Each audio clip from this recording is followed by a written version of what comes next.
नमस्कार, news one India देख रहे हैं आप। मैं हूं आपके साथ आकांक्षा त्रिपाठी। बुलेटिन की शुरुआत करेंगे।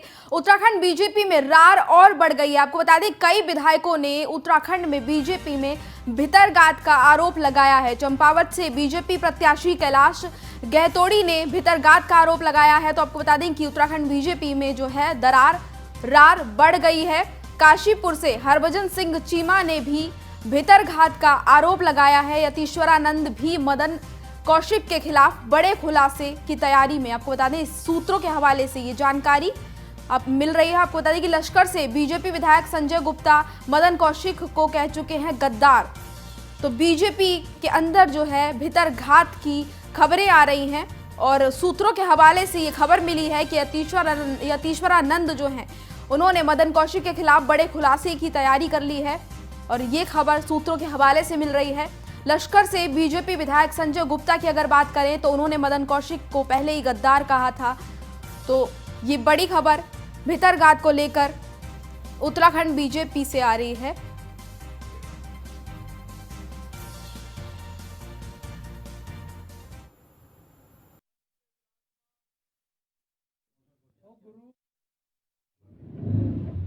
नहीं, हर बार ही कोई ऐसा नहीं है कि जो आदमी एक बार विरोध करता है दूसरी बार। हमारा विरोध नहीं है। कुछ इस बार कुछ पार्टी के गद्दारों ने पार्टी का विरोध किया है। उन्होंने अपना पार्टी के प्रति जो उनका धर्म था वो नहीं निभाया, जिसकी वजह से पार्टी को नुकसान पहुंचा है, पार्टी के नाम को नुकसान पहुंचा है। और इससे मैं ये समझता हूँ कि पार्टी को उनके नामों का उनका सब पता।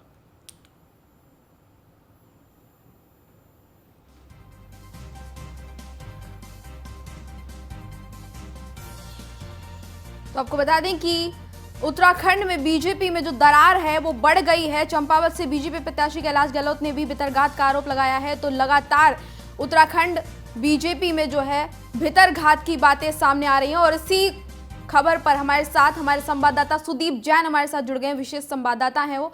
सुदीप, क्या मामला है ये पूरा? देखिए, उत्तराखंड भारतीय जनता पार्टी जो कि पार्टी विद डिफरेंस, सुशासन, संगठन और अनुशासन की बात करती है, चुनाव संपन्न हुए 48 घंटे भी नहीं बीते हैं कि आरोपों के तीर चल पड़े हैं।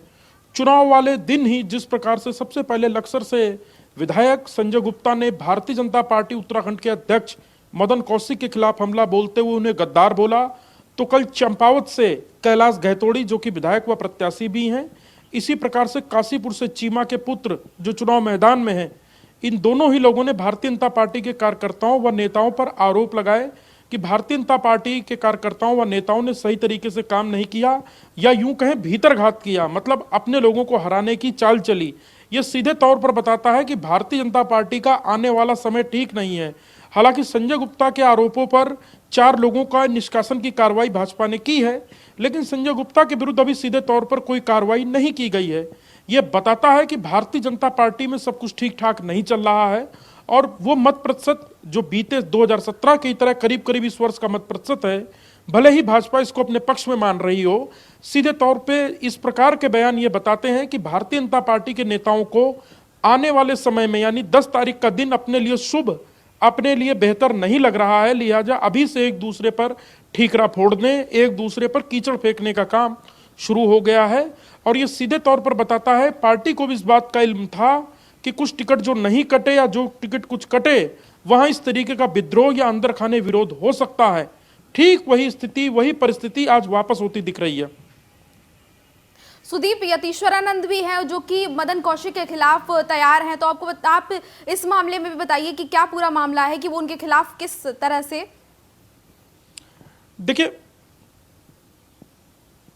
देखिए, हरिद्वार से पहले मंत्री मदन कौशिक होते थे, पर जैसे ही उनसे मंत्रिमंडल से वो हटे और प्रदेश अध्यक्ष की कमान संभाली, तत्काल बाद हरिद्वार जिले से यतीश्वरानंद कैबिनेट मंत्री बने। इसके बाद से ही हरिद्वार में जो पावर सेंटर था वो यतीश्वरानंद के आसपास आ गया। चाहे डीएम हो, चाहे कप्तान हो, या जिले का सिस्टम यतीश्वरानंद के कहने पर चलने लगा। ये बात किसी से छिपी नहीं है। उस समय से ही दोनों नेताओं के बीच में एक अदावत जैसी स्थिति थी। और जिस प्रकार से एक हरिद्वार ग्रामीण में आप पार्टी के प्रत्याशी आए, वो मदन कौशिक के बेहद करीबी बताए जाते हैं, उस वक्त अदावत और बढ़ गई। अब जब चूंक मतदान संपन्न हो चुका है, हर नेता अपने कार्यकर्ताओं से, अपने पोलिंग बूथ एजेंटों से, अपने निर्वाचन प्रभारियों से रिपोर्ट ले रहा है, तो वो यही बता रहा है कि बगावत हुई और एक नेता ने, यानी भाजपा ने ही भाजपा की काट की है। कुछ देर पहले मेरी यतीश्वरानंद के पीएसए से भी बात हुई, हालांकि वो अभी मीडिया से बात नहीं कर रहे हैं, और बताया जा रहा है कि वो अपनी रिश्तेदारी में भोपाल जा रहे हैं किसी कार्यक्रम में, लौट कर कुछ खुलासा कर सकते हैं। यतीश्वरानंद भी खुलकर बोलते हैं और हरिद्वार ग्रामीण से मंत्री थे, मुख्यमंत्री पुष्कर सिंह धामी के सबसे करीबी मंत्रियों में से एक थे। तो अब यतीश्वरानंद के आरोपों का इंतजार है। हालांकि सूत्र बताते हैं कि वो भी कुछ बहुत बड़ा खुलासा करने जा रहे हैं। जी सुदीप, ये सभी जो नेता हैं वो सभी बड़े बड़े पदों पर हैं, तो ऐसे में इससे काफी बड़ा नुकसान पार्टी को उठाने को मिल सकता है। जी देखिए, पार्टी संगठन जो अनुशासन की बात करती है, जो नियमों की बात करती है कि हमारा कार्यकर्ता अनुशासन को फॉलो करता है, जब विधायक प्रत्याशी या एग्जिस्टिंग विधायक ये आरोप लगा रहे हो और प्रदेश अध्यक्ष को गद्दार बता रहे हो, तो ये बताता है कि कितनी बड़ी अंदर खाने घमासान मचा है भारतीय जनता पार्टी में। जो पार्टी विद डिफरेंस सुशासन की बात करती हो, वो अपने आप में उलझ गई है। ये बहुत बड़ा एक सेटबैक है और इन सारे मसले की रिपोर्ट दिल्ली आला कमान भाजपा तक पहुंच चुकी है। सूत्रों की माने तो आज थोड़ी देर पहले ही कैबिनेट मंत्री सुबोध उनियाल भी दिल्ली रवाना हुए हैं। हालांकि वो इसे अपना निजी दौरा बता रहे हैं, पर सूत्र बताते हैं कि वो दिल्ली में भाजपा के बड़े नेताओं से भी मुलाकात कर सकते हैं और कुछ अपनी रिपोर्ट, मौखिक रिपोर्ट चुनाव के दौरान ओवरऑल स्थिति पर भी पार्टी के बड़े नेताओं को दे सकते हैं। चलिए सुदीप, आप बने रहिए हमारे साथ, आगे भी आपसे अपडेट लेते रहेंगे। आगे बढ़ेंगे। हरिद्वार में माघ पूर्णिमा के अवसर पर सुबह से ही हर की पैड़ी पर गंगा घाट पर श्रद्धालुओं की भारी संख्या में भीड़ जुटी हुई है और यहाँ पर जो श्रद्धालु पहुंच रहे हैं वो स्नान कर रहे हैं। गंगा घाट पर श्रद्धालुओं की भीड़ से बाजार के व्यापारियों की जो चेहरों की जो रौनक है वो भी अलग ही देखने को मिल रही है। कोरोना के चलते सभी व्यापारियों के व्यापार जो थे उसमें मंदी देखी गई थी। वहीं तीर्थ पुरोहित उज्जवल पंडित ने बताया है कि हिंदू धर्म में माघ पूर्णिमा सबसे पवित्र दिन माना जाता है। आज के दिन हरि विष्णु गंगा में वास करते हैं और इसीलिए देश भर के श्रद्धालु भी गंगा स्नान करने के लिए आज के दिन आते हैं और तिल का दान भी आज के दिन किया जाता है, जिससे उन्हें अपने पापों से मुक्ति मिलती है। तो आज का दिन हिंदू धर्म में काफी अहम माना जाता है। आज के दिन गंगा में जो लोग हैं वो आस्था की डुबकी लगाने के लिए पहुंचते हैं और इसी वजह से श्रद्धालु भारी संख्या में हर की पैड़ी पहुंचे हैं हरिद्वार में, जहां पर भारी भीड़ में श्रद्धालु मौजूद हैं। माघ मास शुक्ल पक्ष की पूर्णिमा तिथि हिंदू धर्मावलंबियों के लिए सबसे पवित्र दिन माना जाता है। ऐसा कहा जाता है कि 12 मास में से माघ मास की पूर्णिमा के दिन भगवान श्री हरि, भगवान विष्णु पवित्र गंगा में वास करते हैं। इसलिए हिंदू धर्मावलंबी गंगा जी के विभिन्न तटों पर और विशेष रूप से हरिद्वार हर की पौड़ी ब्रह्मकुंड पर कांग्रेस वरिष्ठ नेता और लालकुआं सीट से प्रत्याशी हरीश रावत ने अपनी मन की बात जुबां पर ला ही दी है। मुख्यमंत्री बनने की उनकी जो चाहत थी वो अभी भी बाकी है। भले ही सार्वजनिक तौर पर हरीश रावत ही कह रहे हैं कि पार्टी अगर जीती तो मुख्यमंत्री तय करना आलाकमान के हाथों में ही होगा, लेकिन अपनी फेसबुक पोस्ट के जरिए उन्होंने घसियारी बहनों के सम्मान में बात करते हुए कहा कि कहा ये ज़रूर जता दिया कि मुख्यमंत्री बनना वो चाहते हैं। उन्होंने मंगलवार को फेसबुक पेज पर एक वीडियो जारी किया था और उन्होंने कहा था कि सुबह आंख खुलते ही उन्हें अपनी मां की बहुत याद आई। उनकी जो स्मृतियां हैं, उनकी जो यादें हैं, उन्होंने भी मुझे गरीबों की मदद करने के लिए उन्होंने हमेशा मुझे प्रेरित किया। उत्तराखंड की बहनें जो जंगल से घास और लकड़ी लेकर आती हैं वो काफ़ी संघर्ष करती हैं। अगर सत्ता में आने का मौका मिलेगा तो मैं अपनी मां को समर्पित उनके लिए घसियारी सम्मान पेंशन ज़रूर लागू करूंगा, तो चाहे उसकी शुरुआत 500 से ही क्यों ना करूं। तो ये बात उन्होंने कही, जिससे साफ हो गया। आज एक बहुत कठिन चुनाव अभियान के बाद सुबह जब नींद खुली तो मुझे अपनी मां बहुत याद आई। जब मैं मुख्यमंत्री था उस समय मैंने अपनी मां को स्मरण कर जब भी मैं उसके दर्शन करता था तो मुझे लगता था वो मुझसे कुछ कह रही है, कि गरीबों के लिए कुछ करो। अब मैं नहीं जानता आज आगे नियति ने मेरे लिए क्या रास्ता निर्धारित किया है, मगर माँ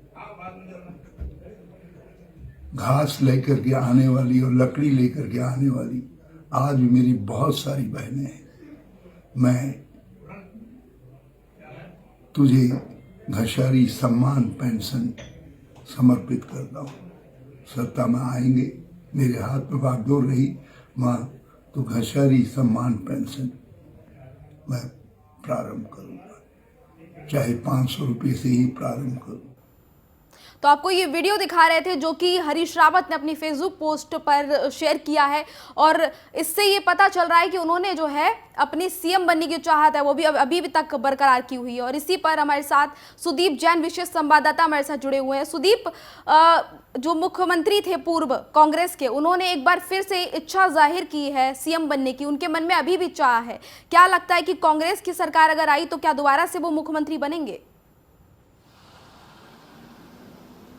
जी देखिए, समय समय पर पूर्व मुख्यमंत्री हरीश रावत की ये चाहत रही है कि वो मुख्यमंत्री बने, और बीते दिनों चुनाव कैंपेन प्रभारी बनाए जाने के बाद जिस प्रकार उन्होंने देवेंद्र यादव पार्टी के प्रभारी का विरोध किया, वो दिल्ली गए, आला कमान ने इंटरफेयर करते हुए देवेंद्र यादव को रोका।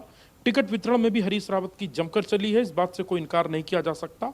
अब वो ऐसा मानते हैं कि पार्टी ने उनके नेतृत्व में चुनाव लड़ा है, वो कैंपेन प्रमुख थे, तो उनको मौका मिलना चाहिए। ये समय समय पर उनका दर्द सामने आता रहा है। हालांकि अभी थोड़ी देर पहले मेरी 5 बार के विधायक और लीडर अपोजिशन नेता प्रतिपक्ष प्रीतम सिंह से बात हुई है। वो साफ कहते हैं कि पार्टी ने किसी फेस पर चुनाव नहीं लड़ा है, पार्टी ने सामूहिक नेतृत्व में चुनाव लड़ा है, और पार्टी का आला कमान जो निर्णय लेगा, जो विधानमंडल दल की बैठक निर्णय लेगी, वो सबको मान्य होगा। यानी कहीं ना कहीं हरीश रावत के इस बयान से प्रीतम सिंह सहमत नहीं है, भले ही हरीश रावत फेसबुक के माध्यम से अपनी बात रखते हों। प्रीतम सिंह ने न्यूज़ 1 इंडिया से खास बातचीत की। उत्तराखंड में नेता प्रतिपक्ष हैं प्रीतम सिंह ने बीजेपी पर निशाना साधा है। कांग्रेस में सीएम पद का चेहरा आला कमान तय करेगा, ये उन्होंने कहा। तो क्या खास बातचीत की, सुनिए। लगातार से 5 बार के विधायक और कांग्रेस के नेता प्रतिपक्ष प्रीतम सिंह जी हमारे साथ हैं। चुनाव संपन्न होने के बाद क्या स्थितियों का आकलन वो कर रहे हैं, इनसे समझते हैं, और अब आगे की रणनीति कांग्रेस पार्टी की किस तरह होगी। हालांकि परिणाम आने में वक्त है। सर, जो पोल प्रतिशत हुआ है, इसको आप कैसे देखते हैं और इसके क्या मायने निकाले जाएं? नहीं, देखिए, लोगों ने जो है मतदान में हिस्सा लिया है, और जो वोट परसेंटेज है और जो आम जन की आवाज़ इस चुनाव में उभर करके आ रही थी, वो सीधा स्पष्ट संकेत था कि 2022 में लोगों ने बदलाव का मन बना लिया है। जो वादे सत्ता में बैठे हुए लोगों ने उत्तराखंड के लोगों से किए, उन वादों को पूरा नहीं किया। लोग त्रस्त थे, और इसलिए बदलाव होगा, और 2022 में कांग्रेस जो सरकार बनाने जा रही है। भाजपा अभी भी आश्वस्त है कि वोट उनके पक्ष में पड़ा है। क्यों ना हो आश्वस्त? वो 10 तारीख से पहले हार थोड़ी मानेंगे, तो 10 के बाद ही हार मानेंगे। सर, हमने देखा भारतीय जनता पार्टी में चाहे वो चाहे लक्सर सीट से विधायक हों संजय गुप्ता, चाहे कैलाश गहतोड़ी हों, और चाहे काशीपुर से विधायक हों, ये तीनों लोग पार्टी नेताओं, पार्टी कार्यकर्ताओं के खिलाफ बोल रहे हैं। ये आखिर क्या मैसेज है? जबकि भारतीय जनता पार्टी कहती है कि हम सबसे ज्यादा संगठित हैं, हमारे कार्यकर्ता बहुत सही नेतृत्व में, बहुत सही दिशा में काम करते हैं। आखिर क्या वजह है?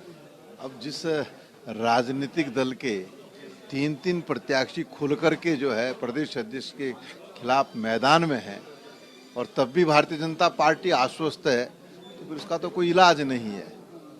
उन्होंने कही है, वैसे तो ये भाजपा का अंदरूनी मामला है, लेकिन मैं तो लगातार इस बात को कहता रहा कि भाजपा में सब चीजें सामान्य नहीं है, वहां पर अंतर विरोध बहुत ज्यादा है, और वो चुनाव के बाद आपको दिखाई दे रहा है। कोई भीतरघात है भाजपा के अंदर, आपको लगता है? अब ये तो वो जाने भाई, जब प्रत्याशी खुल करके प्रदेश अध्यक्ष पे आरोप लगाने का काम कर रहे हैं, तो फिर भीतरघात ही हुआ होगा ना, और क्या हुआ होगा? और अगर भीतरघात ना होता तो फिर क्यों आरोप लगाते? हाथ कांगन को आरसी क्या, पढ़े लिखे को फारसी क्या? सर, कांग्रेस में हरीश रावत जी कह रहे हैं या तो मैं मुख्यमंत्री बनूंगा या मैं घर बैठूंगा, और पूर्व में भी वो कहते रहे हैं कि कैंपेन प्रमुख मैं हूं, कैंपेन प्रमुख मैं हूं।